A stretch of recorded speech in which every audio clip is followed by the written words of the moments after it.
Shalom, peuple de Dieu. Shalom, bien-aimés dans le Seigneur. Je suis dans la joie d'être au milieu de nous, bien qu'il y a tout ce que nous sommes en train de traverser, bien qu'il y a cette panique qui est en train d'entourer le monde, bien qu'il y a toutes ces choses qui se passent actuellement, mais cela ne nous empêche pas de transmettre la bonne nouvelle du Seigneur, la bonne nouvelle de l'Éternel. C'est pour cela que je vous salue dans le nom puissant de notre Seigneur Jésus-Christ.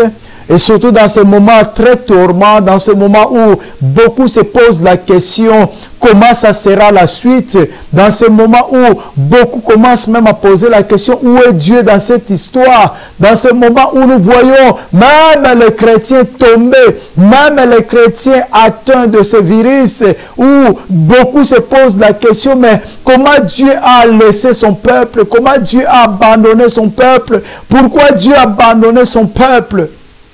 Bien-aimés, même à ce moment, moi je vous dis que la paix de l'Éternel soit avec vous.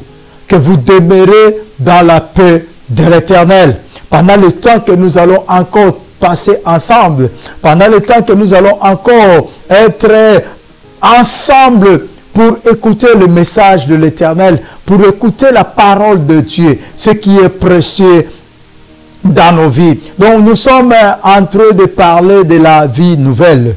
Une vie nouvelle, notre grand thème ou notre grand titre. Mais nous sommes ces derniers temps en train de parler de la puissance de la croix.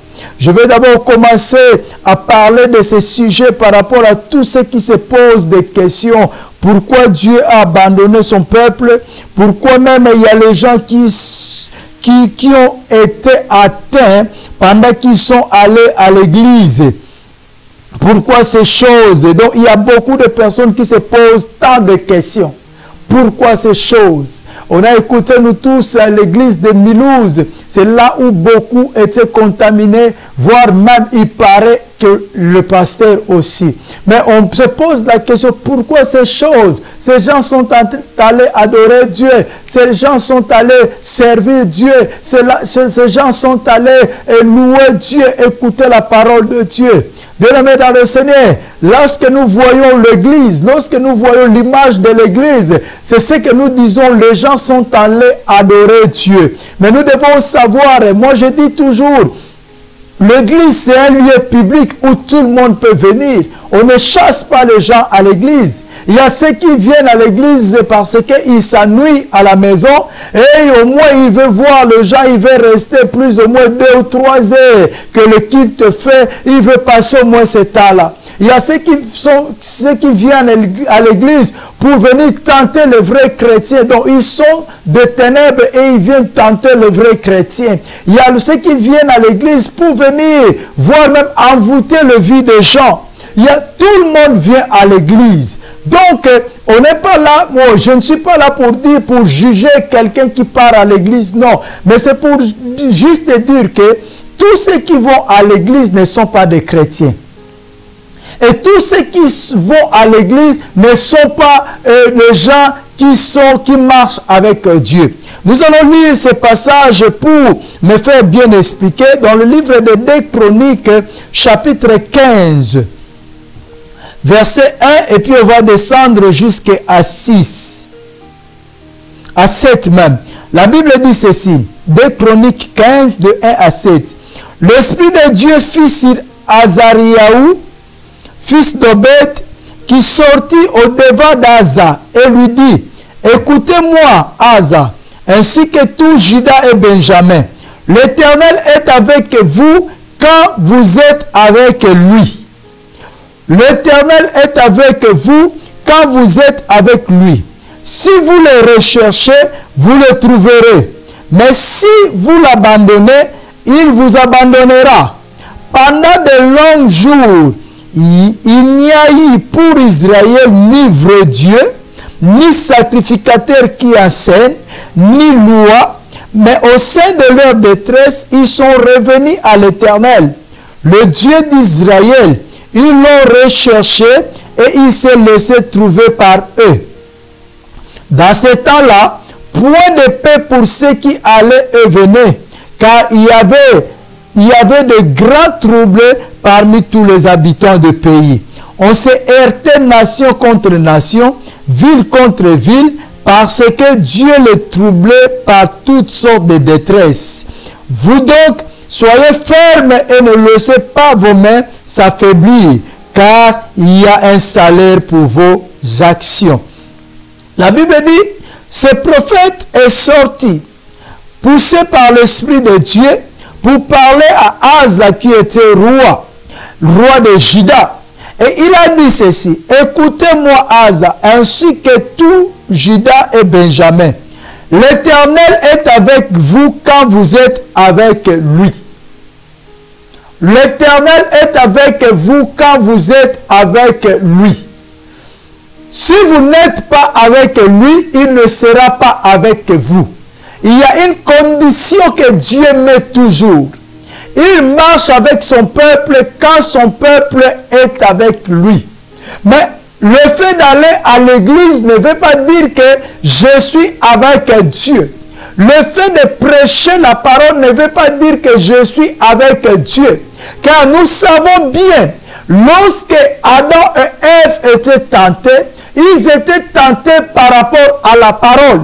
Le diable a dit juste, est-ce que Dieu avait réellement dit que vous ne mangerez pas le fruit de cet arbre? Donc il a utilisé juste la parole. Parce que c'est Dieu qui avait dit, vous ne mangerez pas le fruit de cet arbre. Et le diable a pris toujours la parole pour mettre en doute Adam et Ève. Il n'était pas au-delà en dehors de la parole. Quand le diable a tenté Jésus, 3 fois, il a utilisé que la parole. Que la parole, bien-aimé. Donc c'est là que nous devons quand même comprendre une chose. Le fait que quelqu'un prêche ne veut pas forcément dire que cette personne est de Dieu. Non.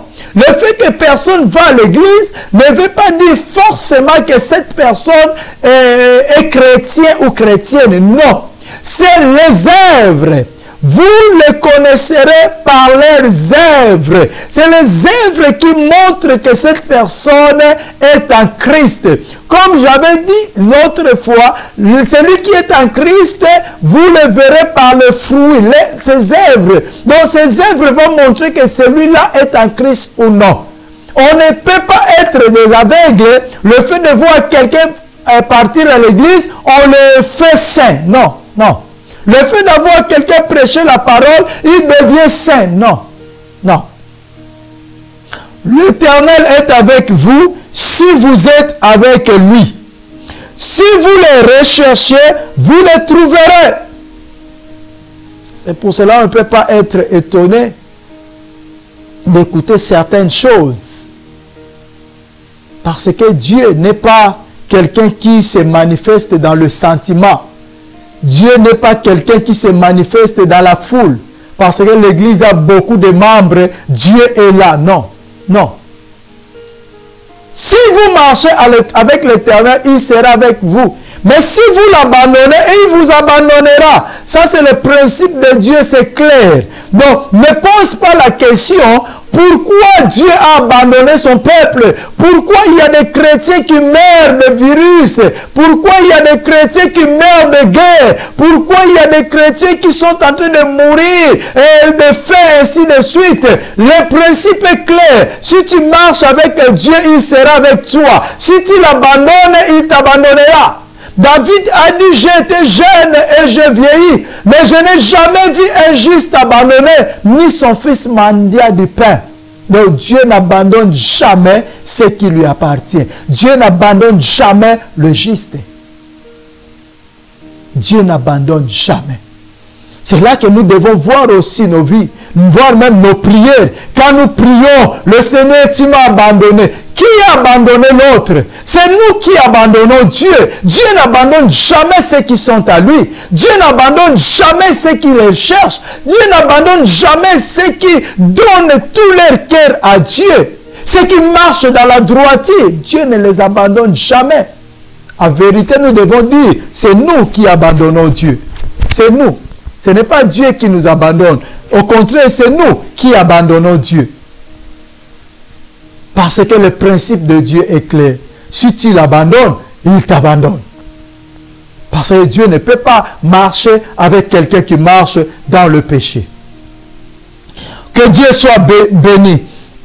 Et il a dit une chose. Pendant de longs jours, il n'y a eu pour Israël ni vrai Dieu, ni sacrificateur qui enseigne, ni loi.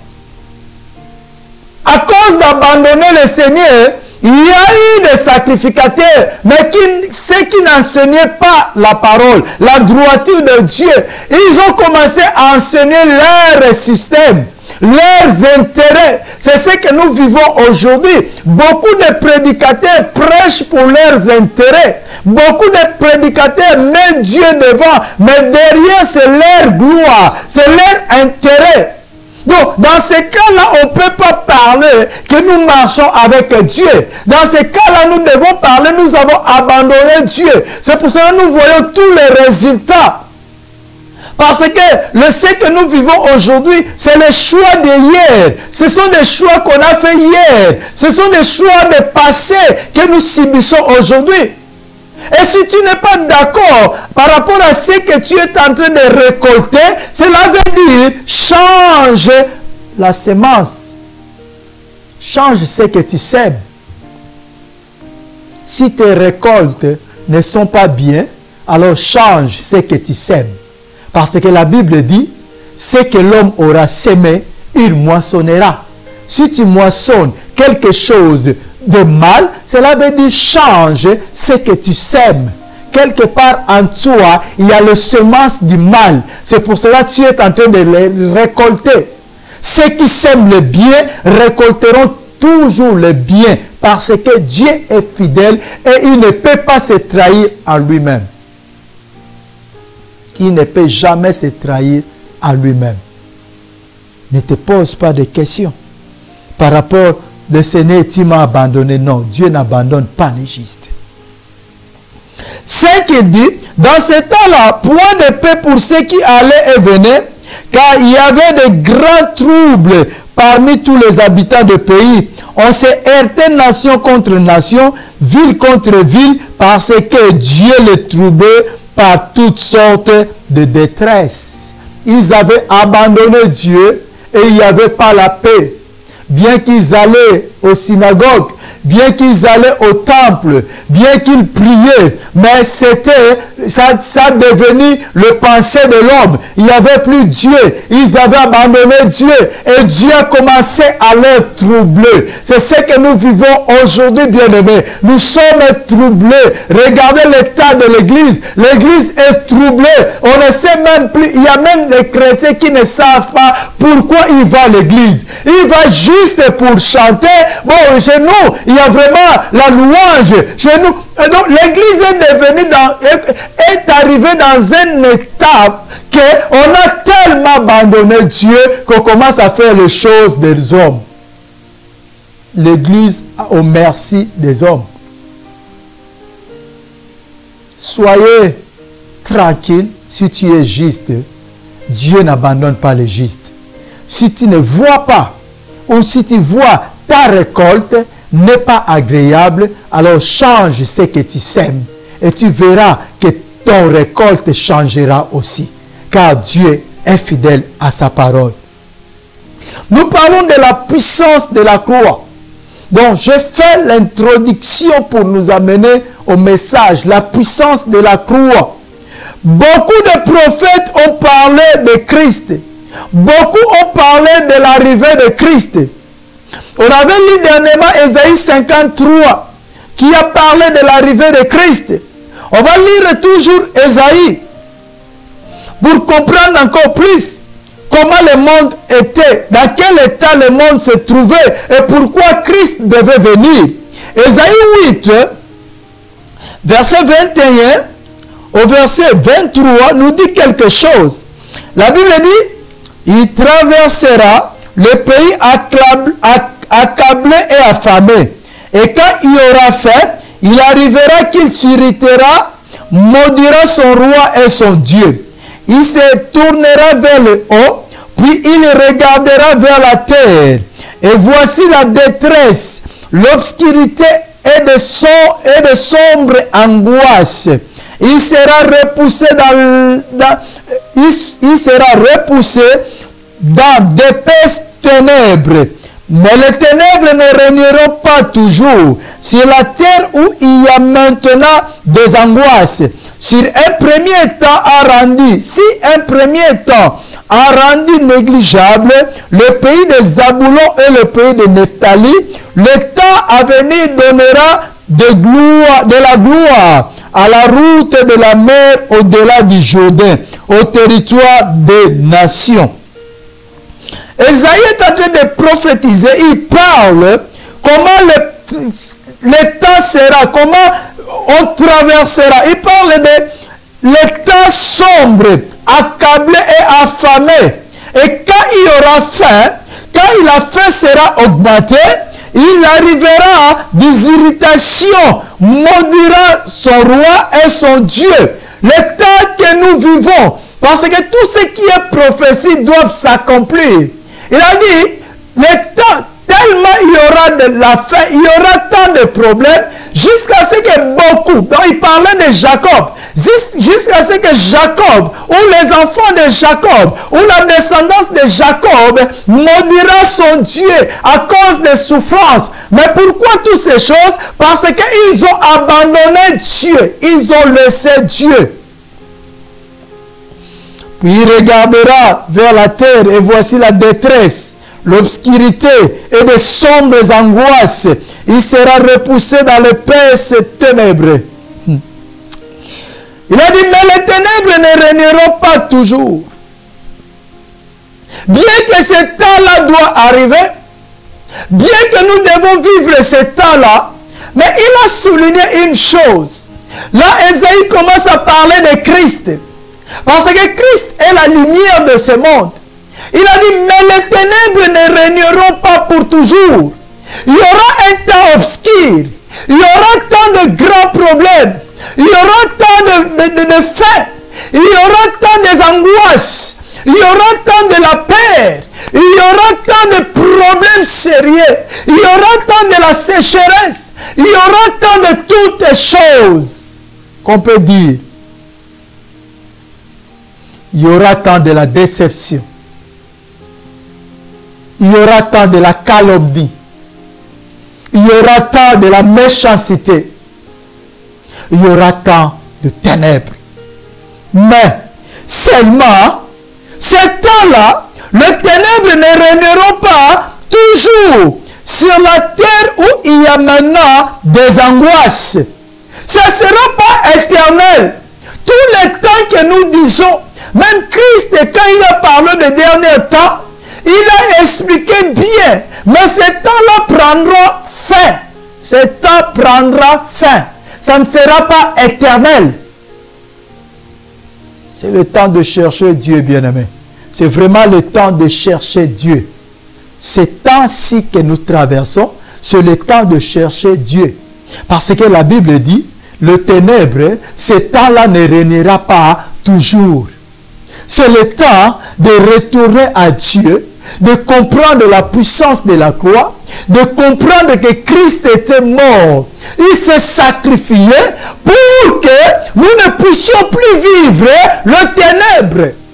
Parce que quand Esaïe dit, ces temps-là ne régneront pas toujours. Cela veut dire qu'il y a un fin pour ce temps. Cela veut dire qu'il y a un fin de souffrance. Cela veut dire qu'il y a une fin de l'obscurité. Cela veut dire qu'il y a une fin de l'angoisse. Cela veut dire qu'il y a une fin de problèmes. Cela veut dire qu'il y a une fin de toutes ces choses. Toutes ces mauvaises choses prendront fin. Prendra fin. Parce que ça ne peut pas régner pour toujours. C'est le seul éternel qui règne pour toujours. C'est le seul éternel qui est Dieu pour l'éternité. C'est pour cela que je dis, bien-aimé dans le Seigneur, c'est le temps de chercher Dieu afin de vivre la puissance de la croix. C'est le temps de marcher avec Dieu. Comme nous avons lu dans le livre des 2 Chroniques, si l'Éternel est avec vous, si vous marchez avec lui, Ça, c'est le principe de Dieu. Si tu es avec lui, il sera avec toi. Si tu n'es pas avec lui, il ne sera pas avec toi. Si vous l'abandonnez, il vous abandonnera. Il vous abandonnera. C'est le temps de donner tous nos cœurs à Dieu et de comprendre ce que Dieu veut pour nous. C'est ce temps que nous sommes en train de traverser. Parce que les ténèbres, nous les voyons. Parce que la méchanceté, nous les voyons. Tout c'est l'angoisse, nous les voyons. Regardez comment le monde vit dans la peur aujourd'hui. Regardez l'état du monde aujourd'hui. Tout le monde dans l'isolement. Tout le monde dans le confinement. Tout le monde sont isolés. Chacun dans sa maison. Il y a la peur qui gagne le terrain. Il y a le ténèbre, l'obscurité qui règne sur la terre. Il y a des angoisses. Il y a ceux qui meurent même à cause de la peur. La peur augmente. Il n'y a que de la fièvre normale. Il n'y a que de la toux normale. Il y a peut-être le cas de pulmonie, la bronchite, ainsi de suite, asthme. Mais la peur monte. Ils pensent seulement au virus. La peur monte. Il y a même beaucoup qui sont en train de mourir. Ce n'est pas le virus qui les tue. Peut-être ils ne sont même pas contaminés. Mais la peur, ils ont augmenté la peur, l'angoisse. Le temps de ténèbres. Le temps ténébreux. Et Ésaïe dit, ce temps ne régnera pas pour toujours. Si un premier temps a rendu négligeable le pays de Zaboulon et le pays de Nephtali, le temps à venir donnera de la gloire à la route de la mer au-delà du Jourdain, au territoire des nations.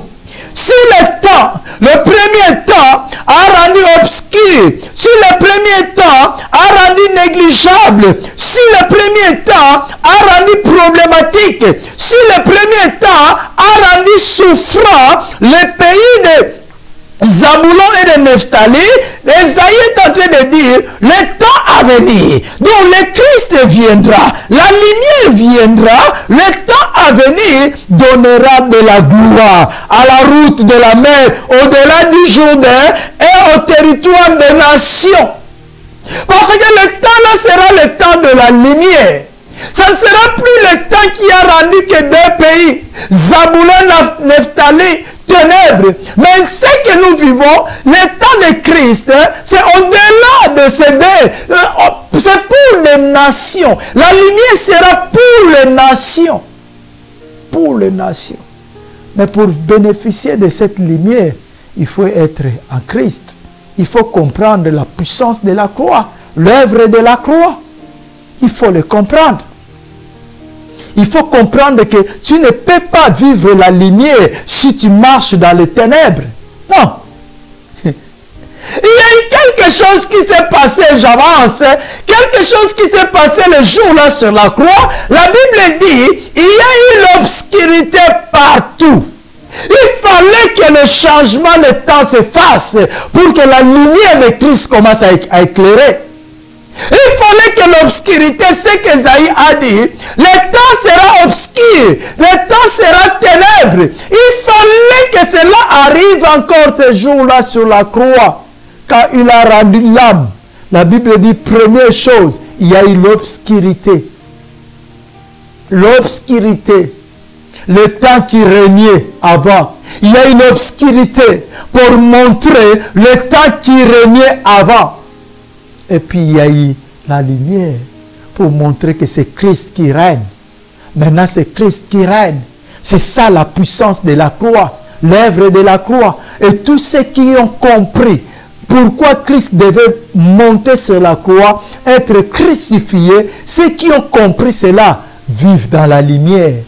vivre dans la lumière, non dans le trouble, non dans le désordre, non dans le problème, non dans les complications. Non, non, non. Parce qu'ils ont compris la puissance de la croix, que Christ est arrivé, il s'est sacrifié afin que je puisse vivre la lumière de Dieu, afin que je puisse vivre le bonheur de l'Éternel, afin que je puisse vivre ce qui est au-delà de tout, la bénédiction de Dieu, afin que je puisse être délivré de tout.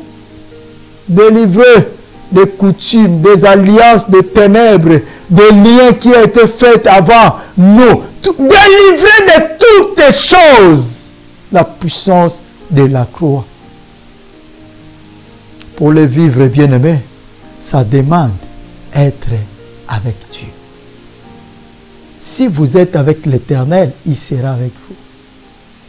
Si vous l'abandonnez, il vous abandonnera. C'est le temps de la conscience, prise de conscience de chaque chrétien. Vous savez, première chose, première étape pour le changement, c'est prise de la conscience. Et deuxième étape, c'est accepter de changer. C'est le temps, bien-aimé, que les chrétiens, nous puissions sortir des fanatismes, nous puissions sortir de la chair et entrer dans l'esprit.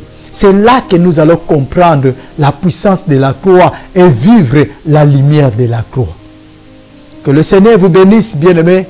Nous allons nous retrouver à la prochaine opportunité que l'Éternel nous accordera.